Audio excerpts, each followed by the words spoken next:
Welcome back to The Explainer. Today, we're unpacking a truly fascinating dynamic that's playing out right now at the very top of the business world. Backstage at the Great Place to Work for All Summit in Las Vegas, Accenture CEO Julie Sweet actually opened up about a massive bottleneck she's seeing across the entire corporate landscape. And, honestly, more importantly, she shared exactly how her own global consulting firm is aggressively pivoting to solve it. So, if you want to understand where the modern workplace is actually heading, beyond all the flashy hype, this is exactly what we need to look at.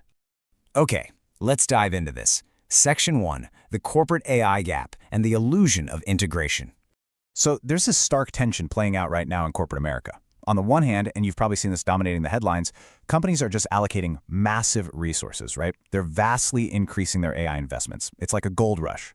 But then on the flip side, we see the harsh reality that Julie Sweet flagged. These organizations are deeply struggling to translate those huge investments into measurable transformation and actual workforce integration. Basically, everyone is buying AI, but very, very few organizations actually know how to use it to meaningfully change their daily operations. The tech is just sitting there, but the fundamental way these companies operate, well, it just hasn't caught up yet. Which brings us to Section 2, the Accenture Playbook and Restructuring for Reality. And this brilliantly illustrates how Accenture is responding to this exact crisis. They aren't treating AI like just another shiny new software update. No, they're treating it as a fundamental structural challenge. They've completely reworked their organizational structure using this definitive four-step playbook. Step 1, they're moving away from their long-standing service and geography-led operating models.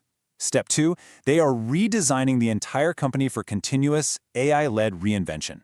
Think about that. It's not a one-and-done shift, it's a perpetual evolution. Step 3 is absolutely vital, which is reskilling employees to actually use these new tools. But step 4, well, this is where it gets very real. Exiting roles where adaptation is simply not feasible. Literally, if a role cannot evolve with AI, that role is gone.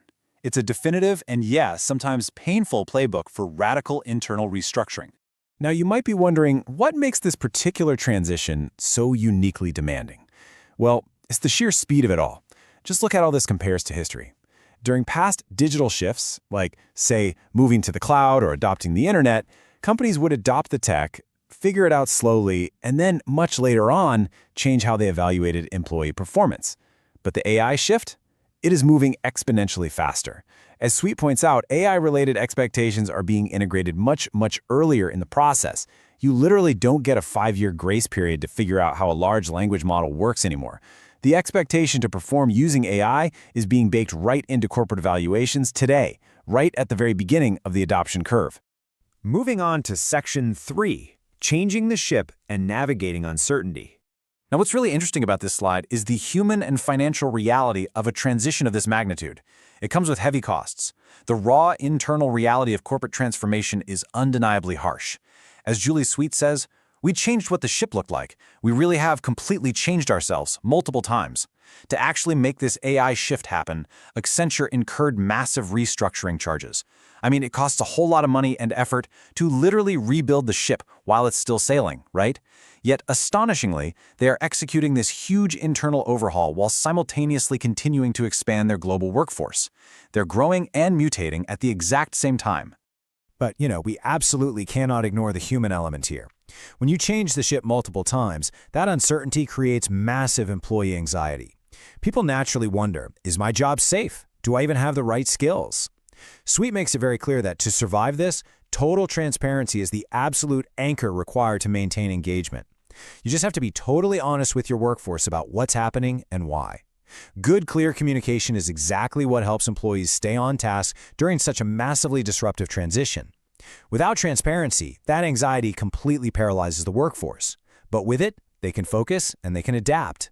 Let's move to and see how this builds into Section 4, future-proofing your career and the new promotion mandate. I want you to think about this critically for a second. Is your next promotion tied to your AI proficiency? For most of us right now, the honest answer might be, I don't know, or maybe probably not yet. But based on those backstage insights from Las Vegas, that answer is about to change incredibly fast for millions of professionals out there. So, the crucial point is this. Accenture has officially made AI fluency a hard requirement for career progression and employee promotions. They are embedding AI skills so deeply across their entire workforce that they see future roles as becoming inherently reliant on these abilities. It's really no longer just a nice-to-have skill or, something just for the IT department to worry about. If you want to move up in the company, if you want that next big promotion, you must understand and utilize AI. It is a strict mandate. And listen, when a global powerhouse like Accenture writes this into their literal playbook, you can be absolutely sure the rest of corporate America is taking notes. Which leaves us with this final, critical thought. As corporate America actively changes the ship to close the AI gap, where exactly do you stand?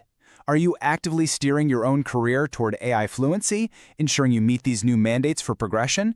Or are you sitting in a role where, as Accenture's playbook warned, adaptation is no longer feasible? Look, the expectations have already shifted. The timeline has absolutely accelerated. The choice of how to adapt is entirely up to you. Thanks so much for joining me for this explainer, and I'll catch you in the next